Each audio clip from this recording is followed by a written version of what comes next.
اور اب جہاں رخ کرتے ہیں احمد پور سیال کا۔ احمد پور سیال میں بھی کشمیری بھائیوں سے اظہار یکجہتی کے لیے میونسپل کمیٹی اور چناب کالج کی طرف سے ایک بہت بڑی ریلی نکالی گئی، جس میں مودی سرکار کے خلاف شدید نعرے بازی کی گئی۔ اسی حوالے سے مزید تفصیلات جانتے ہیں احمد پور سیال سے محمد عرفان ہرپل کی اس رپورٹ میں۔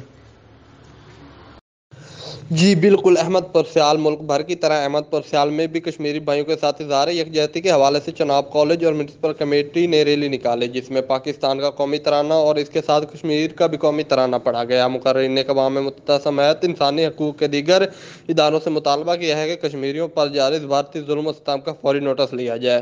ریلی میں رانا امتیاز احمد خان، پرنسپل چناب کالج سید غلام عباس بخاری، ضلعی صدر P T I Ghulam Ghazi Sial, state commissioner Ahmad پور سیال اسد علی بدھ، چیف آفیسر میونسپل کمیٹی خالد محمود بٹی، سینٹری سپروائزر شوکت عباس، انصر عباس، ظفر کشمیری اور چناب کالج احمد پور سیال کے طلباء کی کثیر تعداد نے شرکت کی۔ ریلی میں شرکا طلباء نے کشمیر بنے گا پاکستان اور مودی سرکار مرد آباد کے نعرے لگائے۔ مزید جانتے ہیں ریلی میں موجود لوگوں سے کہ ان کا اس ریلی کے بارے میں کیا کہنا ہے۔